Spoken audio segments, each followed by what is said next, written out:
Society Kerala chapter. I thanks our speaker today. So fortunately, on the eve of Navaratri, we got a very special speaker who is an international speaker. And let me introduce, without wasting much time, let me introduce the speaker to the audience. So our speaker is Dr. Saurabh Pegwal. And Dr. Pegwal completed his PhD from Center for Applied Research in Electronics, Indian Institute of Technology, Delhi, in 2018. He received his master degree in microwave electronics in 2010, that is the MTech degree, and subsequently he finished his MSc degree in electronics 2008 from University of Delhi, South Campus, India. He worked as an assistant professor at Deen Dayal Upadhyay College, University of Delhi. His main research interests are microwave and millimeter wave circuits, such as planar balloon, frequency mixer or multipliers, antennas, and amplifiers, etc. Broadband planar antennas and their applications in the field of target detection, imaging, etc. Test and measurement at microwave and millimeter wave frequencies.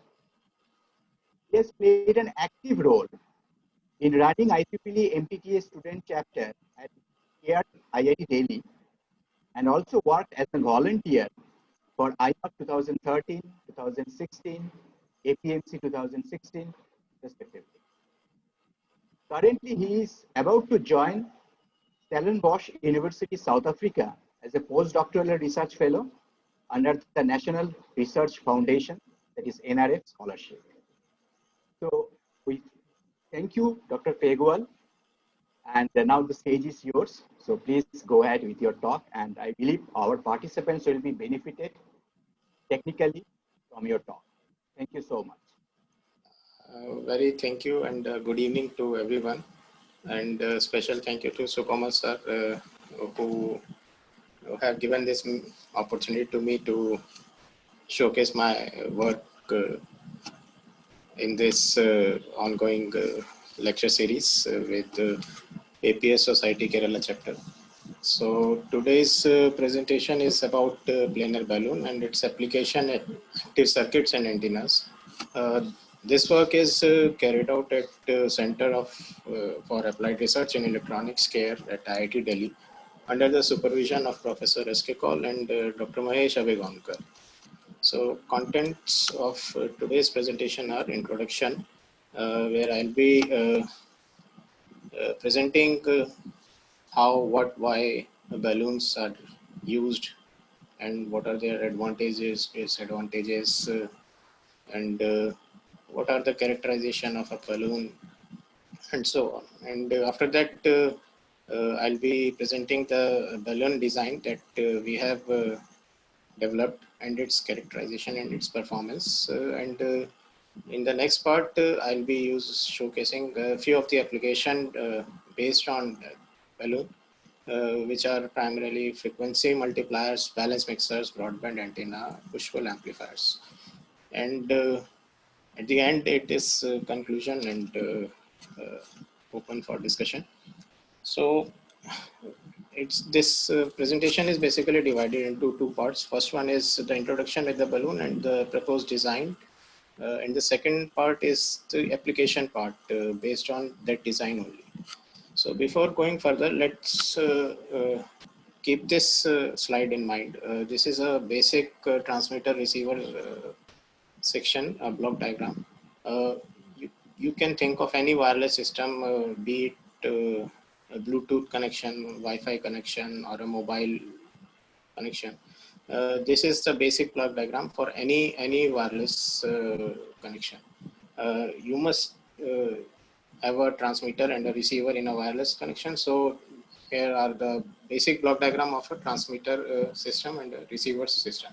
So whatever message you want to transmit first passes through a frequency scaling, which is generally done by frequency multiplier and in some cases mixers also.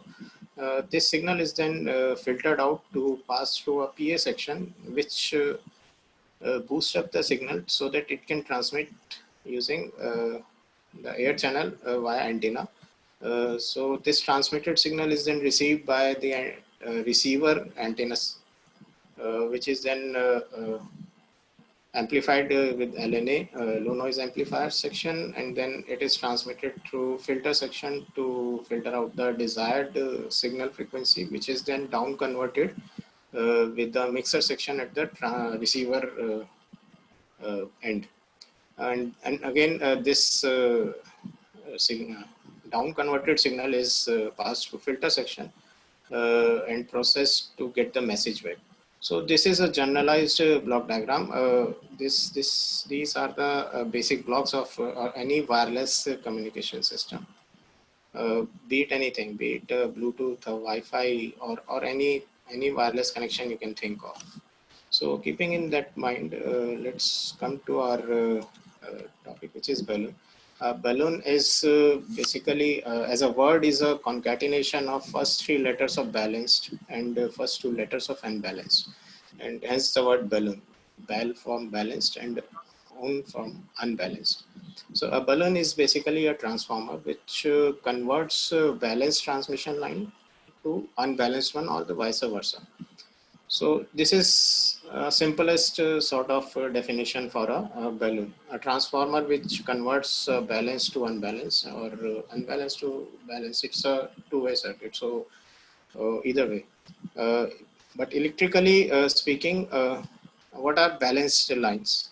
Balanced lines are or unbalanced line for that matter. A balanced line are one in which two conductors which carries the signal must have equal potential with a 180-degree of phase difference. If a signal carrying conductors satisfy this definition, then they comes into the category of balanced lines, or the signal is called balanced signal, or sometimes also known as the differential signal.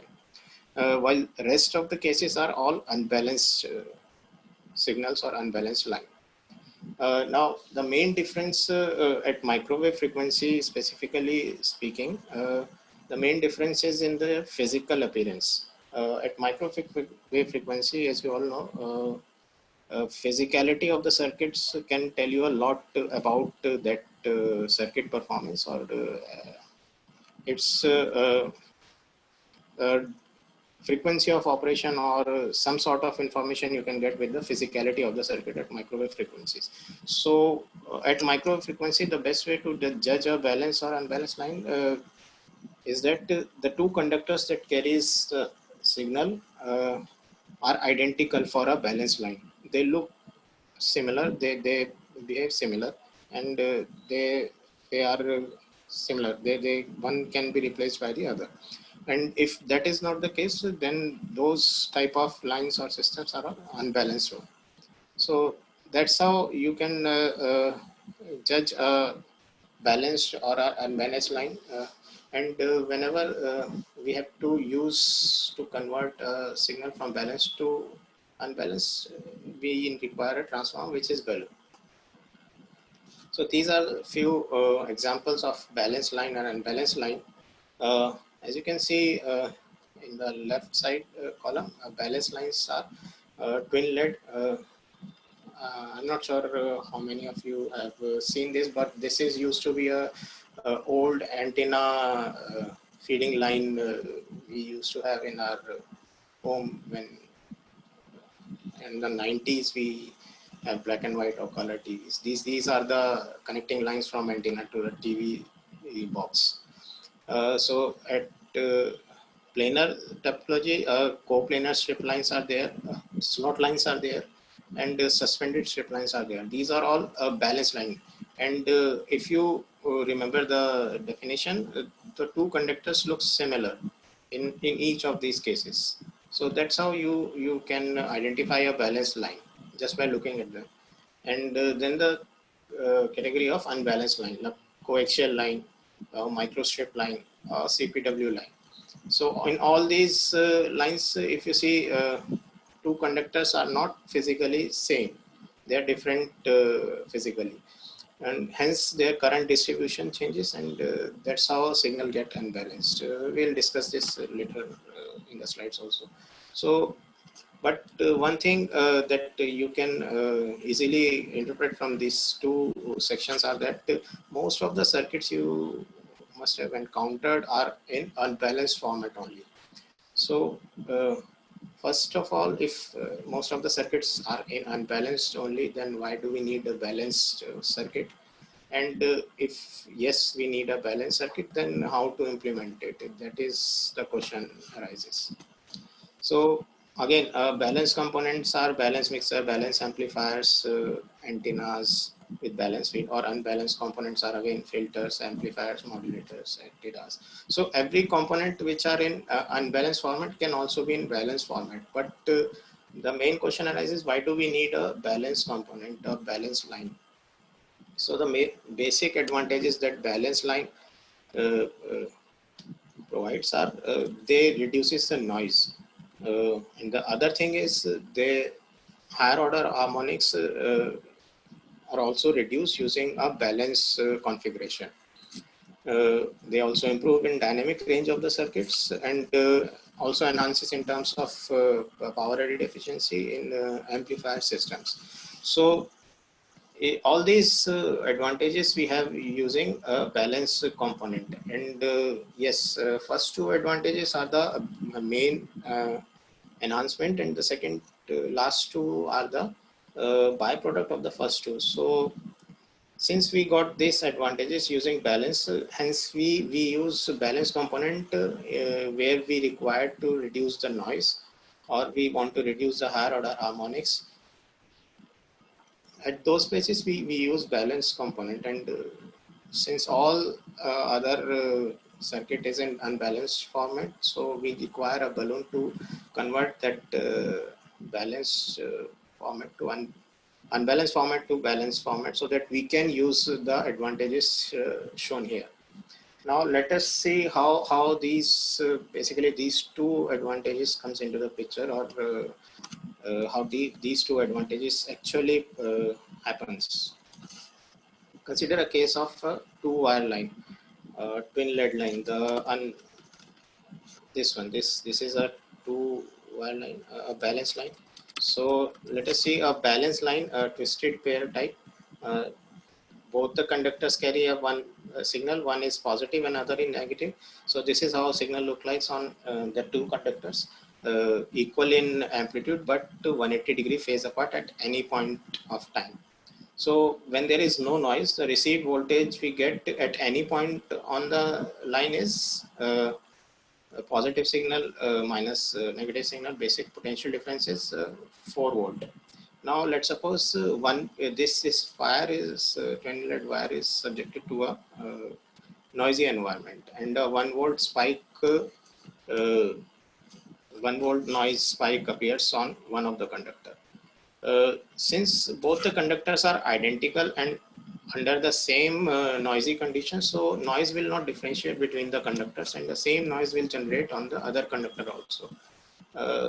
And since both the conductors are identical, so the generated voltage is also equal, which is 1 volt. So at this point where spike is, so total voltage with noise also comes out to be 4 volt.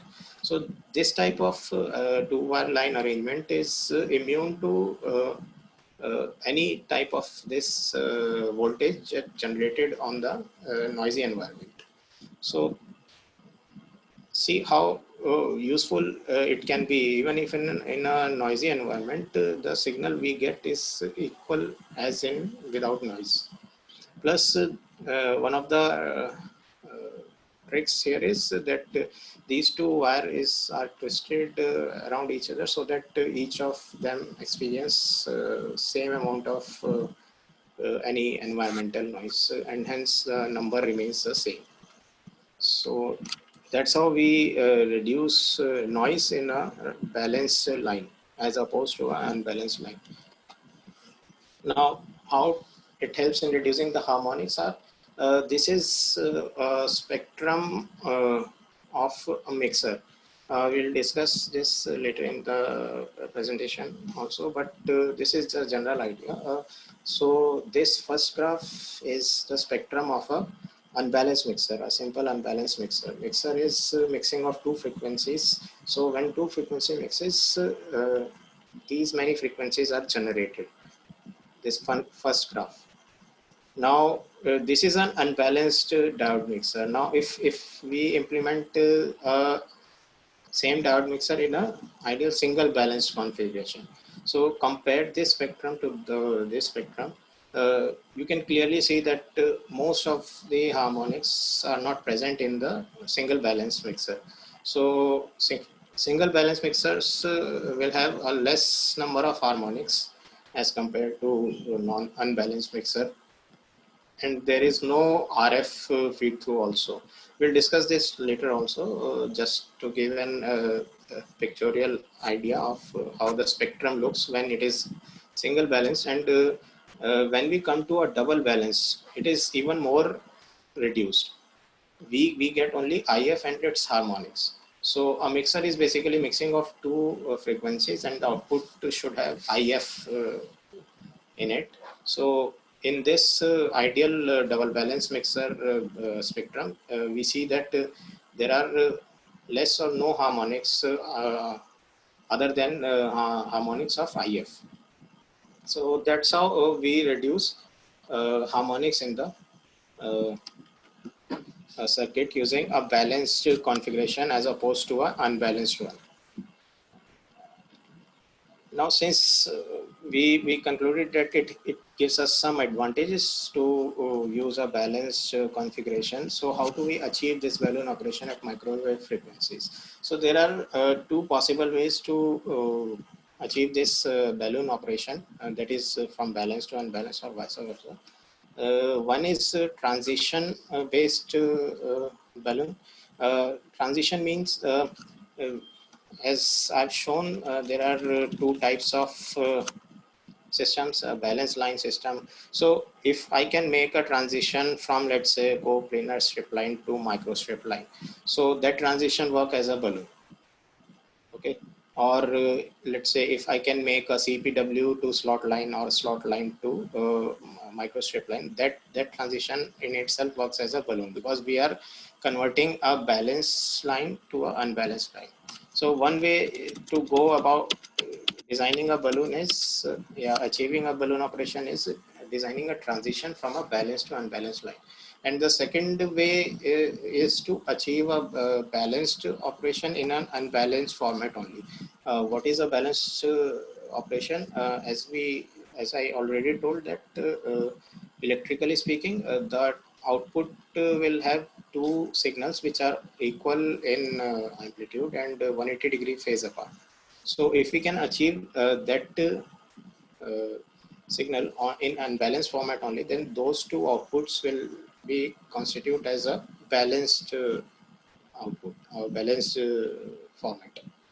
If we use both the outputs in some circuits or otherwise.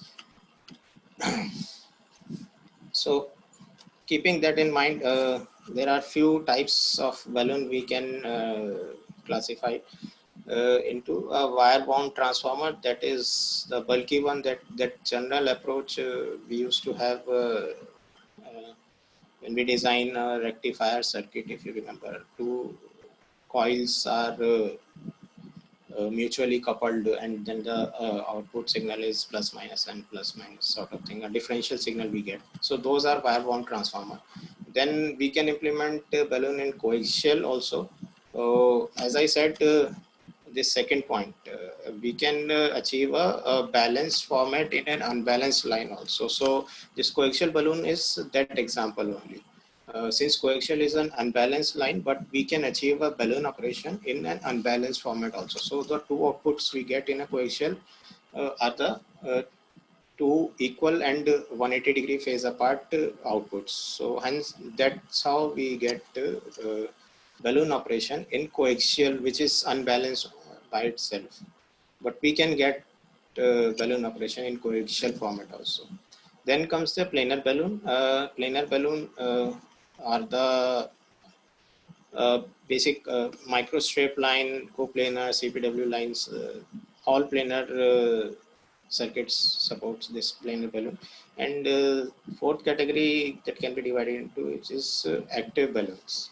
So our focus will remain in the planar balloon during this presentation. So the main advantages of planar balloon that it can go up to the sub-terahertz frequencies, and it can be integrated with MIC or MMIC. So that is very useful to reduce the space and size of the overall circuit or system. One of the main problem with the planar balloon is they result in average port isolation. So what is port isolation? We'll be discussing later also. So one of the main drawback of even if we look over this large dimension problem at low frequency, but the average port isolation is the main issue with the planar balloon. Otherwise, it is very useful since we can reduce the size of the overall circuit by integrating them with the MIC or MMIC, and these balloon can go up to very high frequency as opposed to any other of these types. So the main objective of this work or this presentation will remain in designing of a compact wideband balloon in planar topology, and then to validate its performance using applications such as frequency multiplier, balance mixer, broadband antennas, and push-pull amplifiers. So before going for the design, these are the already existing design that we have considered before going for our design. So basically a balloon is designed using this merchant balloon, what is called figure A. So this is a coplanar line arrangement connected in such a way that these two ports are open and are balanced port, while this one is unbalanced port and this is kept an open port, while other two are grounded. So this is a very classical approach to achieve a balloon operation, and many authors, many researchers use this type of approach in different topologies to achieve the balloon operation. This is one kind of balloon here.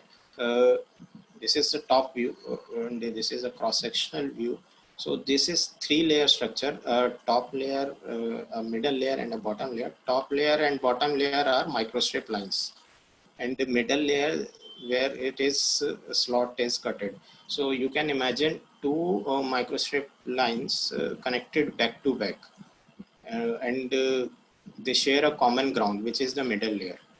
And in that ground, slots are cutted in form of this diamond shape. So that's how they achieve design their balloon. And in this balloon, this is the fabricated circuits of theirs. Port 1 is the unbalanced port. Port 2 and port 3 are what constitutes a balanced port. So port 1 signal is divided equally in port 2 and port 3 with a phase difference of 180 degree. So if we use port 2 and port 3 signal in any of the further circuit, we can design a balanced circuit around it. These two signals are balanced with respect to each other. So that is the important thing to remember.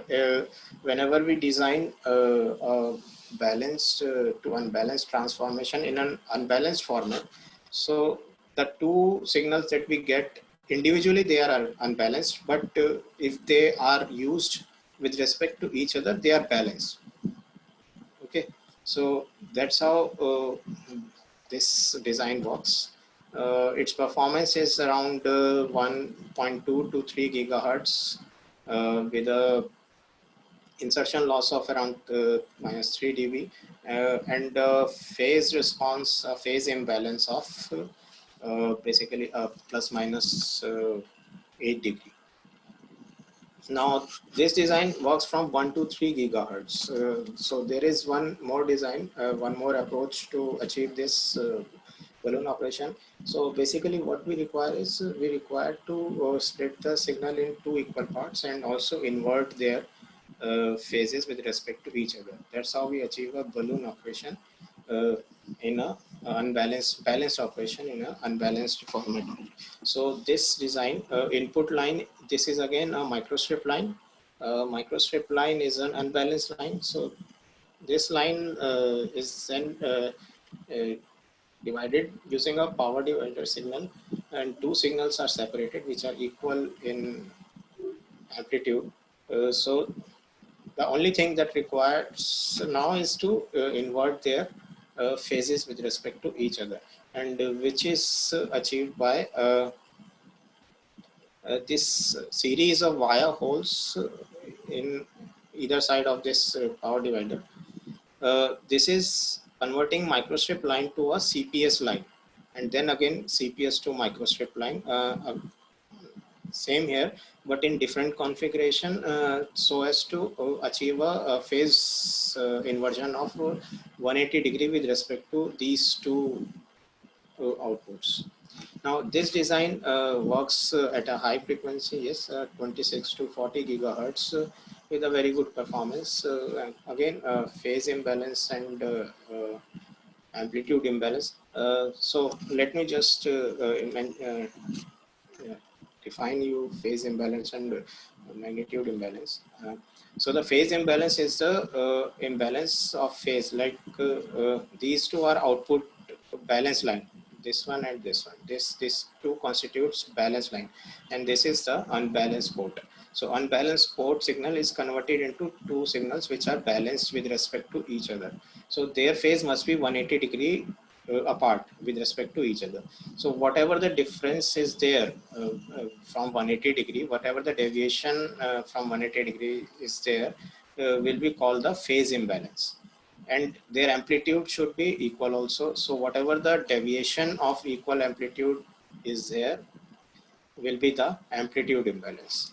So this graph shows that amplitude imbalance and phase imbalance, while this graph shows the impedance bandwidth, or the basically the return loss of the whole system. Now, key parameter to keep in mind for designing this or designing any balloon is that the balloon should not have very lossy behavior. Otherwise, it will hinder the performance of the circuit. As we know, we don't want balloon to hinder the performance of the circuit. We are using balloon to enhance the performance of the circuit only. So the low loss condition is very beneficial for a balloon. Second is good bandwidth. So the approach around bandwidth is that if a balloon is very narrow bandwidth, then we cannot have same balloon for a different application. We have to design a different balloon for different application or different frequency ranges. So it is sometimes very useful so that a balloon is a wideband performance. Third one is the compact size. Yes, compact size is very much needed at nowadays at this the system, and that circuits are becoming small and small. So small compact design is very much required. And the last but not the least and the main important thing is it should have a good amplitude and phase imbalance. Now last point is the main characteristics of a balloon that defines its parameters. It should have a very good amplitude and phase imbalance along with good CMRR. CMRR is the common mode rejection ratio. What it is that if I feed a differential signal at the two balance line, then the output must be 0 or very close to 0. So how close to the 0 the output is when we feed a differential signal at the two balance pole is the measure what we call CMRR, common mode rejection ratio. Now keeping that in mind, this is the design that we have proposed. Now this design is a basic microstrip, 3 microstrip at the top, 2-layer design only. So simple microstrip lines, 3 microstrip line at the top, and in the ground plane there is a slot. Okay, so this is a shorted slot and 3 open circuited microstrip line at the top. So The substrate you use is here is 8 mils Rogers substrate. Now how this works is this port 1 will act as an unbalanced line. Now the signal will come from port 1 and it coupled with slot line in the ground with a microstrip to slot line transition, and then this signal is get divided into two parts. So one part is received by another microstrip to slot line transition at port 2, and the other part is also received by the port 3 using a microstrip to slot line transition. Now to achieve a balloon operation, we require two things only. One is equal amplitude distribution, and other is the phase reversal, or the output phase should be 180 degree with respect to each other. So port 2 and port 3 should be 180 degree to in phase apart to each other and equal in amplitude. So equal amplitude is achieved by keeping the symmetry along this B dash line.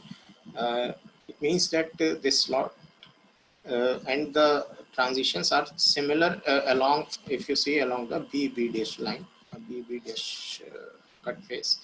And the phase inversion is achieved by keeping the two ports in the opposite direction to each other. So whatever signal is picked by port 2 will be out of phase with the signal picked up by the port 3 in this transition. Now the performance of this initial approach is not up to the mark, but gives a very positive result. So we further improve this design. And to go ahead with the improvement, the first thing is to improve this microstrip to slot line transition, which is the heart of the design. So microstrip to slot transitions looks like this. Microstrip is open-ended, while the slot line is the shorted slot line, and the extension is mentioned. So this is a very classical microstrip cross junction transition with slot line. Extensions are defined as lambda m by 4 and lambda s by 4, where lambda m and lambda s are the respective wavelength of the line system. Its equivalent circuit can be represented as a classical wire bound transformer, where the coupling between line and the slot line, microstrip line and the slot line is equivalent to the inductive coupling. So this transition is first examined, and it is clear from the performance port 1 and port 2 is that yes, it is giving a good transition, but not up to the mark. So we further improvised this transition, and the improvisation that we introduce are the first one is the radial stub.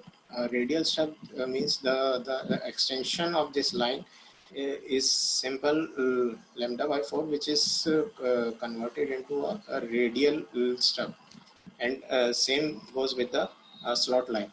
So this radial stub achieves two things. First is it helps in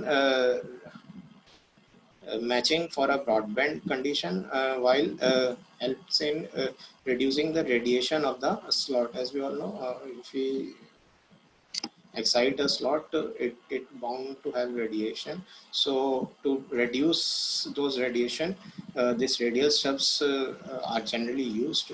And the second type of improvement is that tapered section. What we mean by tapered section is that this slot line has a minimum impedance of around 80 ohms or 75 to 80 ohms, whereas for the microstrip line to be matched well at the input, we need to have 50 ohms. So from 50 ohm to around 80 ohm at the transition, what we did is we used a tapered section from input port to the transition. So these two improvements are implemented to this transition, and here are the improvements. As you can see, this section is tapered, and the stubs are not rectangular stubs but radial stubs. So large angle radial stubs helps in reducing the radiation of the slot, plus also increase the bandwidth for the matching condition. Now, if you compare this results from this, you can clearly see that 10 dB impedance bandwidth is very much improved for this transition. And if this transition got improved, then we tried the same concept with our balloon design also. So initially that balloon transition looks like this, and the result is like this. So first we implemented the radial stub section, so the results got further improved. And if when we applied the radial stub along with the tapered section, we get a very much improved or very good results with this type of improvement. And since we got good result in simulation, so we proceed with this improvement. This is the final design we got. Only thing that changes is the tapered sections and the radial stubs. Otherwise, concept remains the same, that port 1 is the imbalanced input port. The signal from port 1 is divided with the help of this transition into the slot, and then it is picked up by port 2 and port 3. And these two signals are 180 degree in phase and equal in amplitude. That is how it looks. Simple substrate, top lines are microstrip, and microstrip lines, short circuited, open circuited microstrip line, and in the bottom of the substrate, ground is slot is cutted. So this is a shorted slot. This is the fabricated design. As you can see, port 1, port 2, and port 3.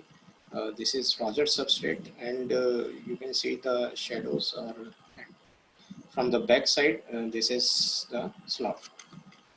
Now, if you compare the performance, yes, it gives a very good performance from 3 to 39 or even beyond in terms of its return loss or amplitude imbalance.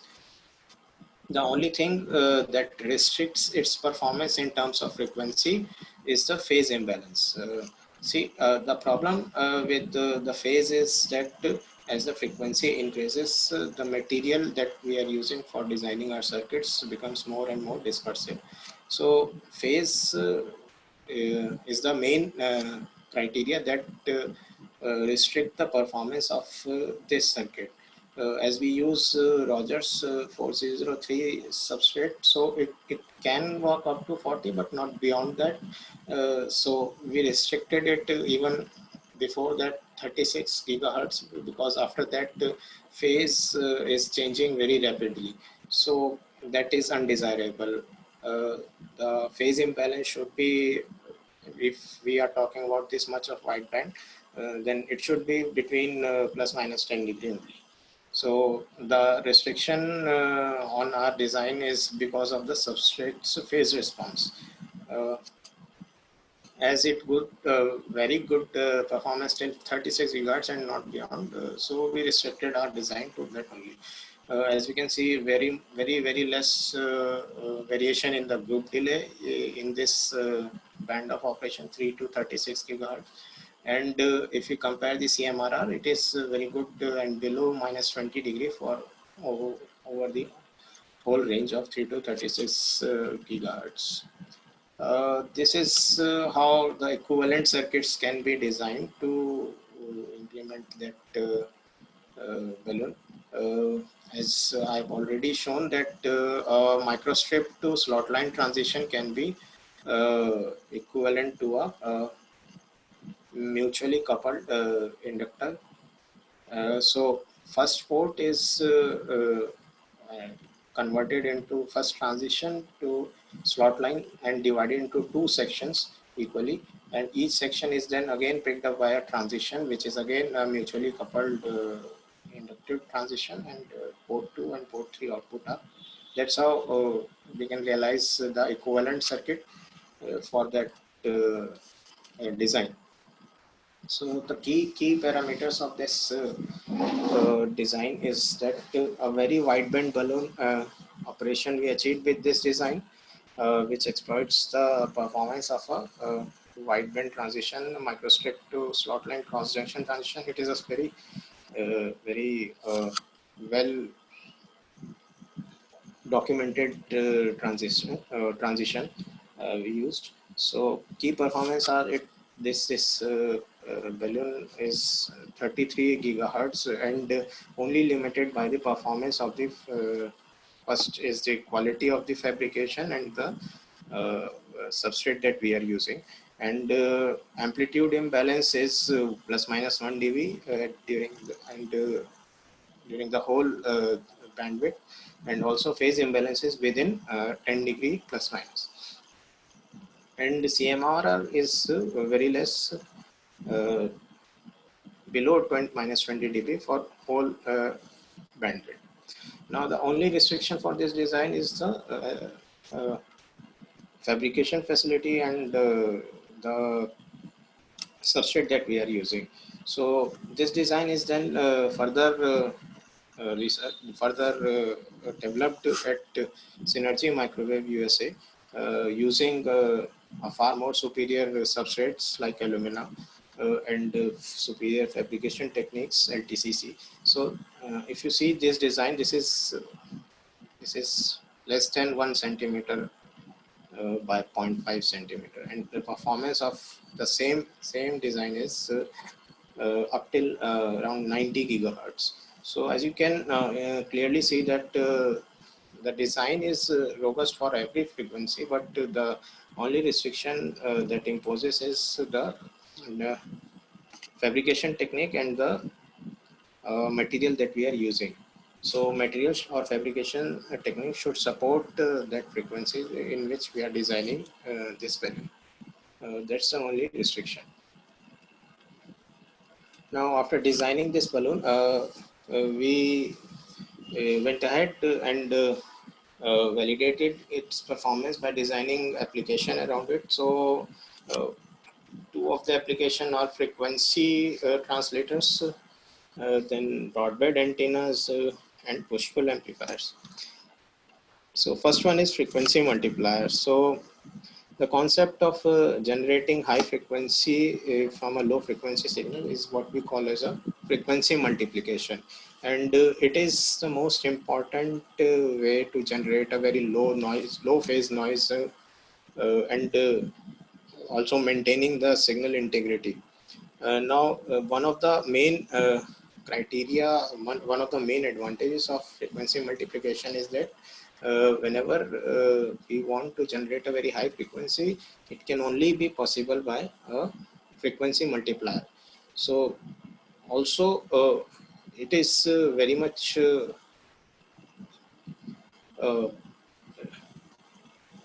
useful to generate frequency using frequency multiplier from low frequency, as low frequency signal are very stable.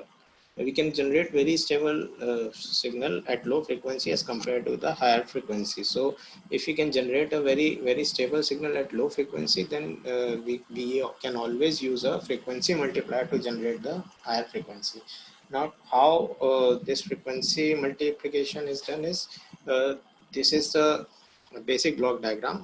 High quality frequency source is used as a low frequency signal. The signal is then fed to a feeding circuit uh, which feeds this signal to a nonlinear device to generate a high frequency. So this feeding circuit and nonlinear device combined formed as a frequency multiplier. Now in our case, what we have designed is the feeding circuit, and nonlinear device that we have used is a diode, Schottky diode. Now, to simulate such kind of circuits in which we require a EM simulator, as we are seeing that all of the simulations or all of the performance of balloon is checked in EM simulators. Now, The rest of the circuit is non-linear, which you cannot check in a EM simulator. You need to have a circuit simulator. So this type of arrangement is required for it, co-simulation setup. So this is how a co-simulation setups look like. You can design your passive part of the circuit, like in our case it is balloon, in CST or HFSS or any other EM simulator, and then generate a 3 by 3 matrix, since it is a 3-port device. So 3 by 3 matrix, and bring it into the circuit simulator, where we can arrange a nonlinear diode arrangement and feed in the information of the diodes into that, and then combine it with the S matrix of the balloon to generate the overall performance of the frequency multiplier. So this is what we call a co-simulation setup. Whenever we require a AM simulator and circuit simulator, both in a simulation, that type of setup is what we call co-simulation setup. So conversion law definition for a frequency multiplier, in our case it is a frequency doubler, is input F input in dBm minus the second harmonic or the twice F naught what we got at the output in dBm. So that is the definition of conversion loss in case of frequency doubler. Now this is the doubler configuration. F naught is the input signal which is fed to the balloon, and two outputs which are balanced are connected to node 1 and node 3, and 4 Schottky diodes are arranged in a bridge format, and the output is connected at node 4 and node 2. The output is 2F naught. At any given point of time, only 2 diodes are working. If the upper half of the balloon is positive and at the same time lower half is negative, so these two are working, and then again if the value reverses, other 2 diodes are working. So this design is then simulated, and the simulated result shows that input frequency F naught at let's say this one is 5 gigahertz, this is 5 gigahertz signal, and output frequency is red one, which is twice the input frequency. So we can see that in the time domain response of the, so this is all a simulated response to check the working of the circuit. So since this is showing, this is at 5 gigahertz and 10 gigahertz also, it is showing satisfactory results. So we move ahead with the circuit and fabricated it and tested it. You can see that this is a classical bridge rectifier circuit. You must have all studied it in your undergrad or seen somewhere. That. So what rectifier circuits does is it converts a signal into a pulsating DC, what you call, and if you analyze that pulsating DC is twice the frequency of the input signal. So that is the property that we exploited it here to generate frequency doubling. And in simulation, it is quite clear that frequency is doubling at the output at F naught here. So this is the fabricated circuit. So here is the F naught input signal, which is then fed to a feeder circuit, which is our balloon. Balloon is then connected to a Schottky diodes here. This small zoom picture is here. So these are 4 bridge configuration Schottky diodes are connected here. So at this point, so these are the 4 bridge configuration here. So this device is this circuit is then tested, and it gives a very good performance for an input frequency of 3 to 18 gigahertz, conversion loss of 6.2 to 17.8 dB over the band, and fundamental suppression. Fundamental suppression is what as input signal, how much input signal is suppressed. in this case, see, we are giving input F0 and we are getting 2 F0, but it is not always the case that only 2 F0 is coming. Some of part of F0 is also there. So whatever the signal there apart from 2F0 is the undesired signal, even if it is F0. Okay, so how much is the fundamental is suppressed is also a qualitative measure of the circuit frequency doubler in our case, or a frequency multiplier. So fundamental is suppressed very much here, as you can see here. So this is the performance of our circuit as compared to others in the literature. We got a very good bandwidth of 7.2 to 37 gigahertz. It means if we are giving input 3 to 18 gigahertz, we are getting output at around 7 to 37 gigahertz. So clearly we get a higher output from similar input frequency. So in that sense, we increase the dynamic range of of our frequency source. Next comes is the balanced mixers. So a mixer, as I've already told you, that a mixer is one in which two signal LO frequency and RF frequency. So the RF is the signal that we receive from our let's say in this case antenna or somewhere else also, but the RF signal is what our message signal, and LO is the local generated signal. We combine these two signal to mix with each other so that we can get a sum or difference as we require. In most of the cases, the difference is what we use to in most of the cases, and generally at the receiver section. Difference is the lower frequency, and as you all know, lower frequency is required so that our rest of the circuit can work on that frequency. Not so. This is because complete circuit cannot work on complete system cannot work on higher frequency ranges. So a mixer is required to most of the time required to scale down the frequency, and how it is achieved is LO and RF is combined using a combiner, which is then fed to a detector, which is a nonlinear device. So this combined signal is fed to a detector which can nonlinear device which converts the signal into sum and differences and other harmonics also. So in our case, this combiner is what our balloon is. Okay, now this is the mathematics behind the mixer. Simply a diode is used as a mixing element, and diode current can be expressed in this form. And if you expand this this exponential term, it comes into a power series form.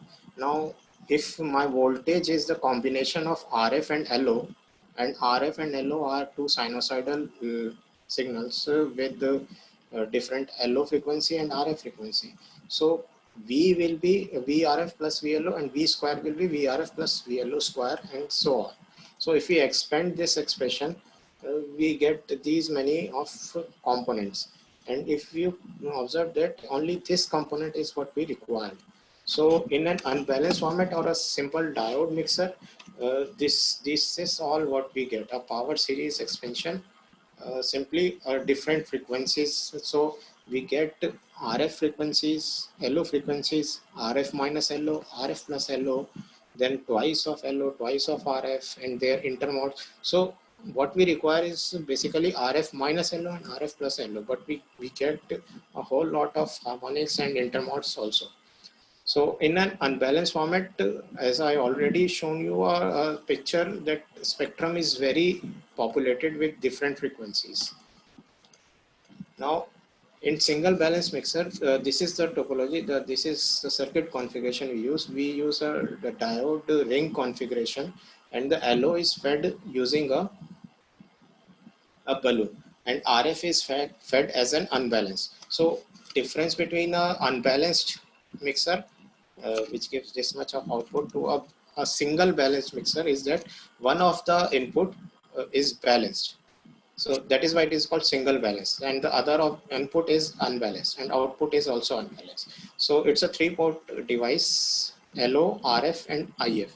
If one of the signal is balanced, then it is called single balanced. So this is the configuration for our single balance mixer, a ring configuration of Schottky diodes, in which LO is fed as a balanced signal, RF is fed as an unbalanced signal, and IF is also unbalanced. Again, this is simple electronics, that for first half 2 of the diodes are working, and for the second half other 2 diodes are working. So all in all, at a time 2 diodes are working in this ring configuration of the diodes. Now single balanced configuration, LO is fed balance. So mathematically speaking, LO has 2 components. One is LO and one is LO cos LOT, and otherwise is a 180-degree phase. As I've already discussed, a balloon is 180-degree phase difference, 2 outputs. Okay, so 2 outputs of a balloon at LO signal is LO and minus LO. So if we calculate V1 with plus LO and V2 again as a minus LO, then 2 currents will arrive, I1 and I2 power series, and if we combine these 2 power series, so what we get is we get a cancellation of many of these terms which are present in this power series. So if you see that mathematically, yes, also what we get is no RF feed through, and even harmonics of LO along with some spurious frequency signal get cancelled mathematically. It is all already happened due to this all mathematics and this arrangement. And you remember that this diagram, so this is an unbalanced one spectrum, and this is the single balance. Only one signal is fed as a balanced signal. So even one signal is fed as a balanced signal, we get so much reduction in the harmonics. So this is the design. LO is fed using the balloon design. So LO is fed here unbalanced, which is converted to balance signal and then fed to the ring configuration of the diode here. This is again that small device is what we connected here, and RF is fed as a unbalanced signal, and IF is tapped out at the RF port only. So this is from the back. This is the performance of the mixer. The mixer shows a very good conversion loss of at 1 gigahertz around. So we chose this frequency as IF frequency, and calculated the conversion loss around across the RF frequency band, and what we got is 11 dB to 18.9 dB conversion loss at a LO drive of 15 dBm, and at an IF of 1.1 gigahertz, again similar sort of conversion loss variation, 11 dB to 19.3, with again a LO drive of 15 dBm. And if we check the saturation of that LO drive, that yes, after 15 dBm nothing much changes. So yes, the value of 15 dBm LO drive is quite sufficient for this type of circuit. Again, since it's a single balance, so LO to IF isolation. IF is the output we got, and look here that it shows that LO is suppressed at the output. It is beyond 24 dB or above at all the places in the RF frequency ranges. So that's validated the mathematics that we have discussed. This is the performance of this mixer. Again, next one is the double balance mixer. So what we have discussed earlier is the single balance. So one LO is fed balanced format. Now RF is also fed as a balanced format in the same design. So now that is why it is called a double balance mixer. Earlier we reduced the even harmonics of the LO. Now we want to reduce the harmonics of RF also. Okay. Again, the mathematics will remain the same. Plus minus signal will be there. Again, the RF, now it's plus minus for RF also. Plus minus RF, 2 signals will be there of RF, and 2 signals of plus minus LO is also there. So if we combine all these signals, then we get no LO and RF feed through. It means that output will not have any LO or RF or any other harmonics of theirs or other combination or intermodes. And what we have out at the output is IF only, or very little feed through. Ideally, it is no feed through, but in practicality, it is very much suppressed like this. So single balance, we see a LO signal also. IF is there, what we require, but we see a LO and then LO minus RF intermodes also. But in double balance, there is no LO or RF is there, only IFs and their harmonics. This is the design circuit. Again, the LO is fed using a balloon converted into a balance signal, and again now is RF is also used, so two balloons are used here to convert both RF and LO into a balance signal, and again IF is taken out at this node. So this is the performance. IF is chosen at 450 megahertz. So this is quite a broadband performance. 3 to 27 or 28 gigahertz, we got 7 dB to 18.6 dB conversion of variation at an LO drive of 18 dBm, or more or less similar if we increase the LO drive to 20 dBm. From LO saturation, we can clearly see that around 15 plus some dBm is sufficient for this type of circuit. Now, if we compare our two circuits, single balance and double balance, with other literature presented, we see that the bandwidth we got with our circuit is quite large and with a very good conversion loss numbers. Of course, it is if we compared with unbalanced or single balanced to double balanced, that LO drive requirement increases. So that is the only issue with the balanced format of mixers. Now next comes is the application in broadband antennas. Broadband antennas, you must have aware that used in surveillance systems, high data rate communications, and one of the main use of broadband antennas are in imaging at high resolution or target detection. So the broadband antenna that we opted for our study or consideration is the Vivaldi antenna, or sometimes also known as DTSA, means doubly tapered slot antenna. These are different variation of this slot antenna, and what we use is double exponential tapered slot antenna. If this is the arrangement that we used, input is converted into a balanced format using balloon, and then it is fed to the antenna element. So if we look at the antenna element alone, this is its simulated response, and you can see that its impedance bandwidth is hundreds of gigahertz. I mean, it is if we use only antenna element, if we simulate this antenna element, this is the response of only this antenna element, not included this. So we can conclude that this antenna element's performance is restricted by the feeding network that is used to feed this type of antenna, a balanced feed.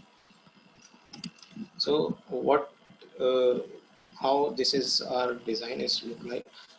Input is converted using balloon into a CPS coplanar strip line. So input is unbalanced, converted into a balanced format, and then fed to the antenna element.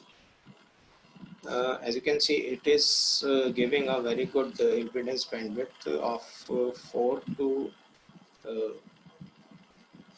36. Yes, 4 to 36. Again, it is restricted by the phase performance of the balloon only. Otherwise, it can go further. And the gain is varies from 2 to 8.4 dB, around this band. These are all the different cross and co-polarization performance of the antenna, which matches fairly well with the simulated response. Now, after these frequency domain measurement to validate the overall performance of the antenna along with the balloon system, uh, we subjected it to a time domain measurement also, and this is our first sort of arrangement for time domain measurement. Two ports of the vector network analyzer are connected to similar antennas and kept at a distance d. So we calculated uh, time time delay here also, and again varying the distance, the uh, impulse response of the two antennas. So as we vary the distance, these peaks keeps on varying, and it matches well with the distance that we kept. Uh, this is the time delay response between these two antennas at a specific d distance of 30 centimeter. This one. Now, second set of measurement is we did with this arrangement of balloon and antenna is the target detection. So, excuse me, target we kept it as a metal wall, and both the antennas are facing this metal wall. One antenna is sending the signal, other one is receiving it. So this is the pattern we got without metal plate. This is what we receive. If we place the metal plate, this is the response we got.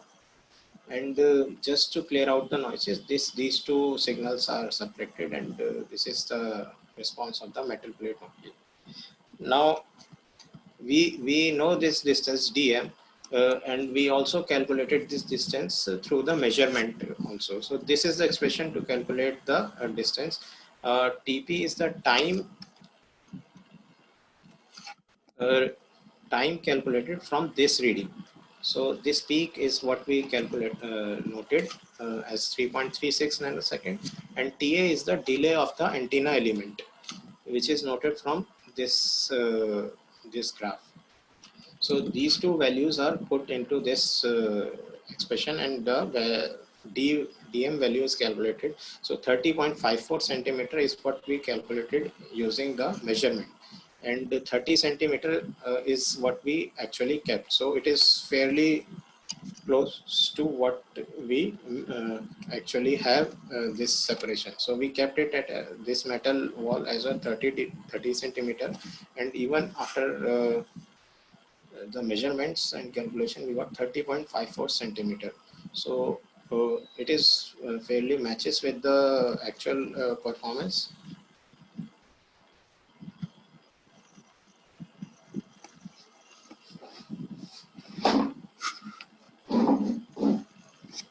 Wait.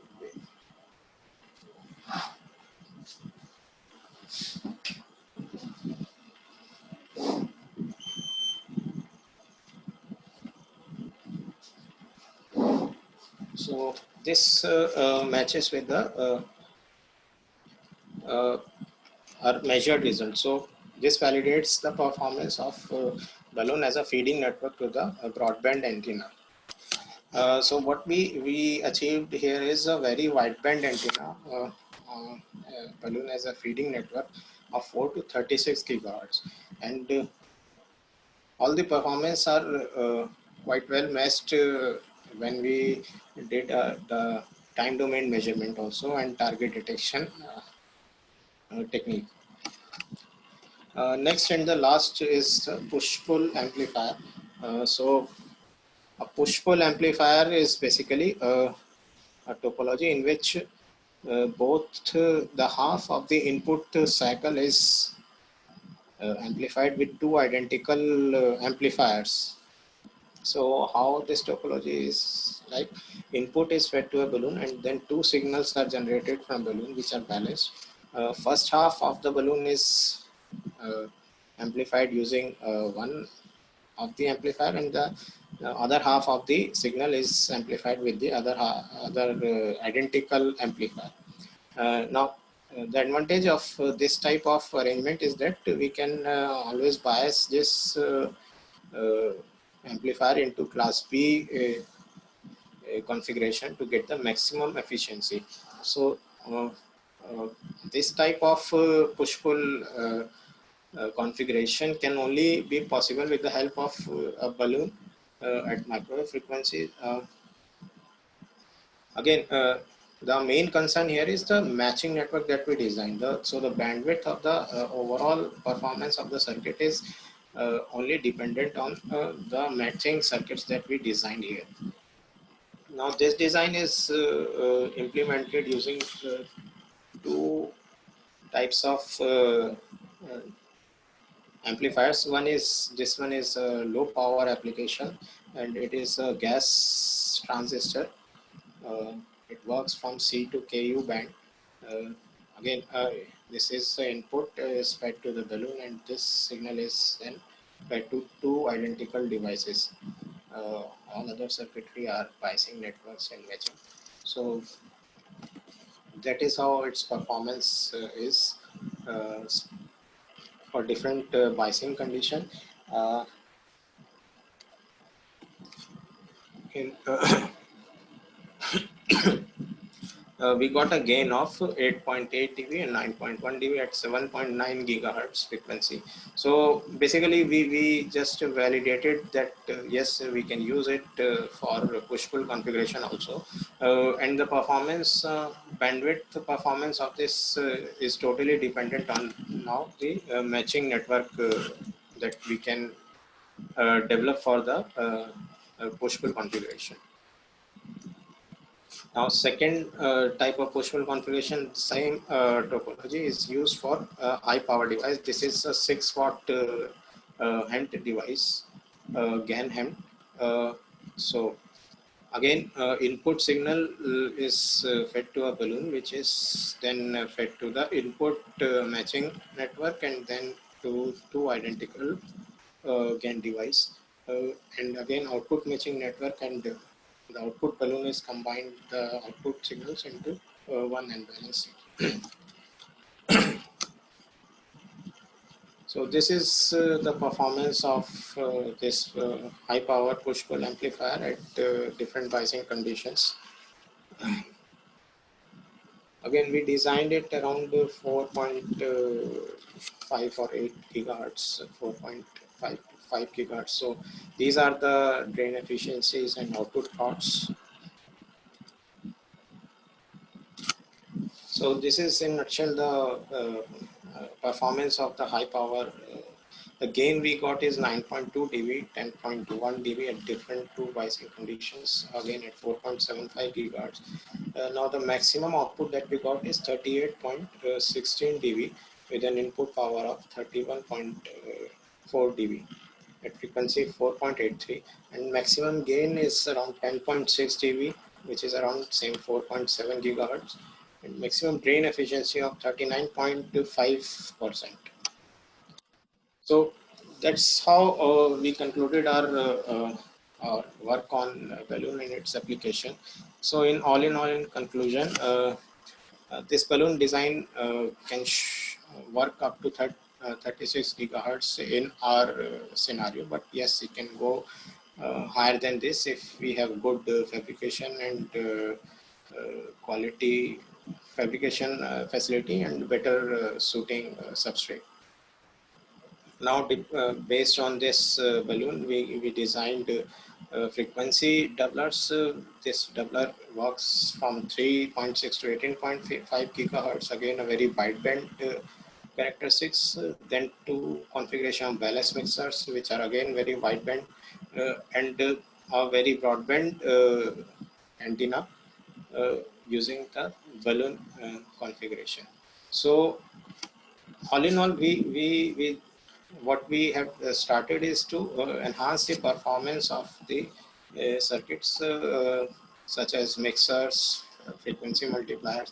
So we achieve very wide band because of the feeding network, that is balloon. Balloon makes happen this wideband nature of all the circuits here, apart from this amplifiers only, because it highly dependent on the matching networks. So that is the thing that we are looking further. But Apart from this, all other are can be uh, achieved higher bandwidth in mixers, multipliers, antennas, using a very good balloon at their input field. So if we go back to this transmitter and receiver section, we can see that any block like this frequency multiplier, this PA, this antenna, again this mixer, any block, most of the block in this transmitter and receiver system can be replaced by a balanced format also.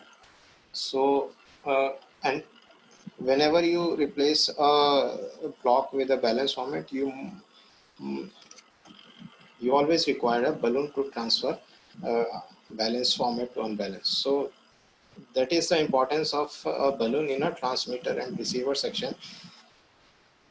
Main disadvantage of using a balanced type of format is that, as you can see, it makes circuit complex.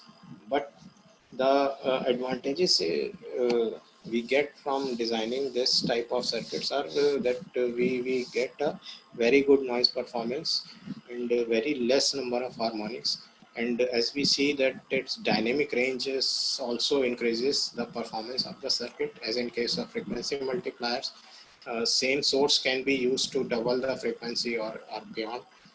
And that's how we can say that it is a very integral part of any transmitter and receiver system. If we require a very good noise performance, or if our system is subjected to very noisy environment, or if we want to enhance the performance or its dynamic range of a system.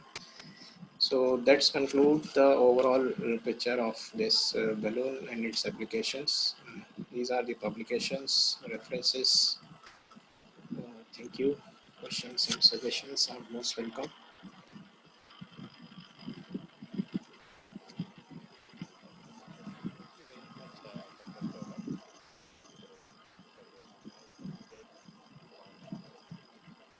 Now I request participants, please unmute your microphone and ask the question directly to the speaker.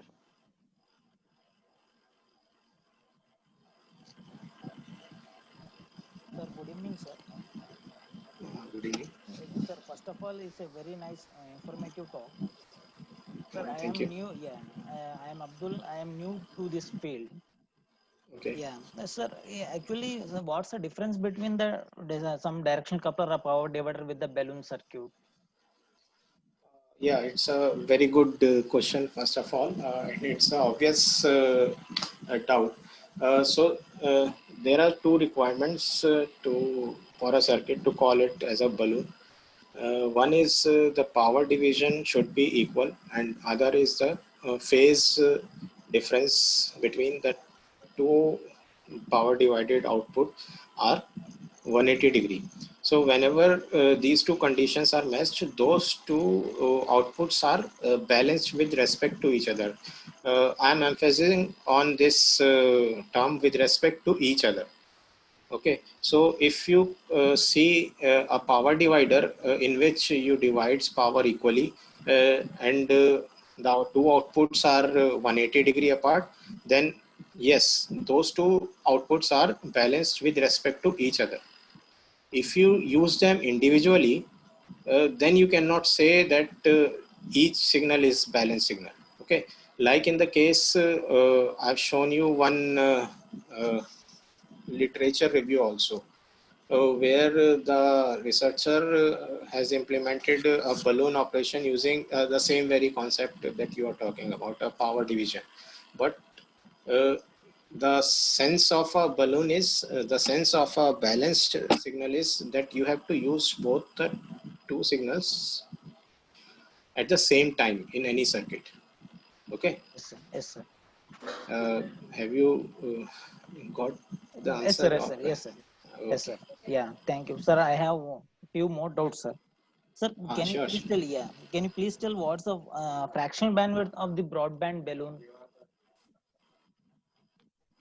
So, see, in our case, it is around 33 gigahertz, but but that is only dependent on the substrate and fabrication quality. as we have achieved more when we switch to better substrate and better fabrication quality at Synergy Microwave. I've shown you that design also. Yes. So in our case, it is around 33 gigahertz, which is, yeah, I mean, it is not fixed with this designing part, but it is fixed because of this substrate and designing capabilities. Yes, sir. Sir, one more doubt, sir. Sir, Mhm. why port 2 and port 3 are in opposite side with respect to port 1? See, it has nothing to do with port 1, but yes, they are opposite with respect to each other. That is what we want to achieve. If we kept both the ports at one side, phase difference will not occur.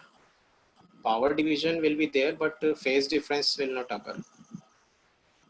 Okay, so one transition from slot line to microstrip line is working exactly opposite as the other one, and in that sense it is converting the phase of the signal. Okay. So we want a phase inversion, hence we kept port 2 and port 3 exactly opposite to each other. Okay. Okay. If, sir, if we keep these two port 2 and port 3 opposite, we will get 180-degree by that one. Yes, Okay. if Power we division, yeah. Yes, sir. power division is only achieved by placing the input line right at the middle of the slot line. Yes, sir. So equal power division is achieved by that process, and second, the phase inversion is achieved by the positioning of the two ports 2 and 3 opposite to each other. Yes. Sir, thank you, sir. Sir, oh, one more last doubt of me, sir. Sure, sure. Yes, sir. Yes. Sir, actually, you incorporate the concept of radial stub for the broadband matching, right, sir? For the radial Concept stub, of, radial yes, stub for the yes, yes, broadband matching case. yes, Sir, actually, I have observed that in your design, the radial steps are at 90-degree if you compare with the top microstrip line and the slot radial step in the bottom one. yes, yes, yes. Sir, can you please tell the reason why it is a 90-degree apart?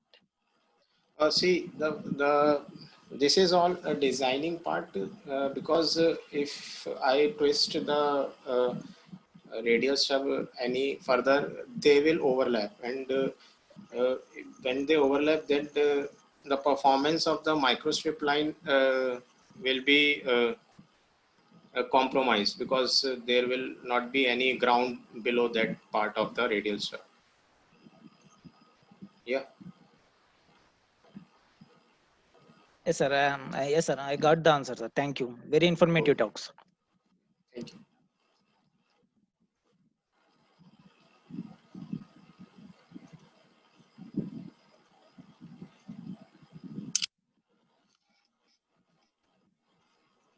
One more thing, that these radial stubs are sometimes used as a circular stubs also. Uh, this is a standard technique to increase this type of transitions performance. It is a very well known and very well documented. You can always read it in books, how to this transition works, and how do we can improve these transitions performance. So this is a well documented thing, to use radial stubs or circular stubs.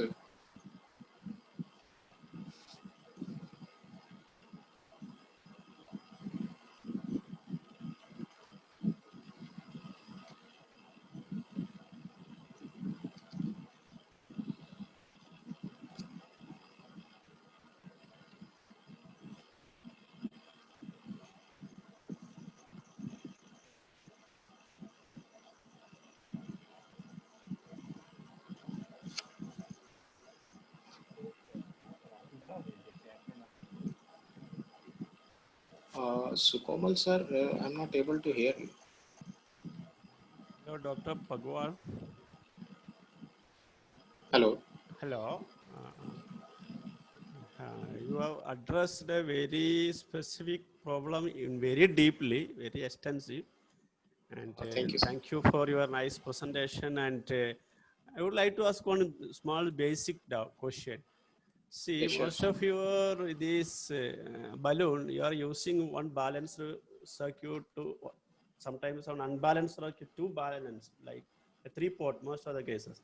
Yes, So I'm yes. not very clear. See, if you take the case of, as you said in the first slide, that in the Agiuda antenna, when you connect our 75 ohm flat cable to the jack of television set, that is a 300 ohm, 75 to 300. There it is only 2-port device, you know. Am I right? I don't know. You can correct it me. At the end of the Yagi Uda antenna, yeah, it is 2-port. 2-port only. So that Yes. then there, how this balancing is taking place, because in you are generally discussed the most of the cases are 3-port balloon. The thing with the Yagi Uda antenna and the TV box connection is that it is a very crude way of implementing a balloon. I see. It is not We up-down. Okay. we Because just we are only connect a coaxial line to the twin wire line. exactly. But there, So what they are saying, 75 to 300 ohm transition. You know, that is yeah, but the issue is that that frequency of operation is very low. Now if we increase the frequency, like in microwave ranges, this thing won't work. So the issue with that is the frequency. At those frequency, losses are not that much, and the transition will take place smoothly. But if we talk about microwave frequencies, this transition won't work as we go higher in frequency ranges. So my work is basically focused on those frequency ranges. At planar circuits are plain used. understood. Understood. So, Yes, yes. so to achieve a good performance, best perform, we need to use this 3-port type of balloon, right? Yeah. Okay.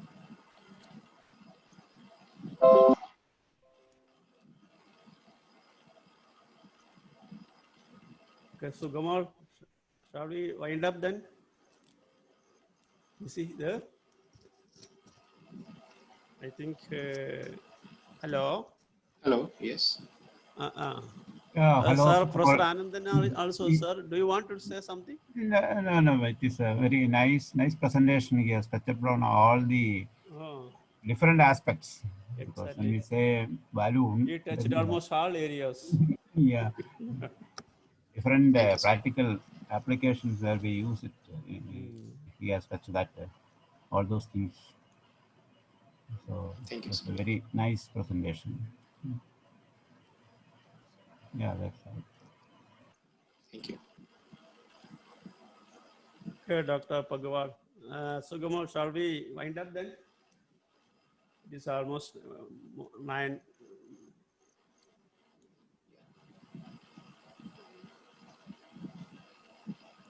Hello.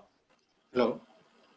Then we wind it up, and we, on behalf of our IEEE APS Kerala chapter, and also for the entire participants, I extend a sincere thank you to Dr. Pagwal for delivering this lecture, this talk, and sharing his experience. Definitely, it was a very wonderful, very nice talk. And we have not explored in detail of this balloon and its different application. So he has opened up the wide range and wide applications and implications of this balloon very, very nicely and from his experience. Thank you for You're welcome, sir.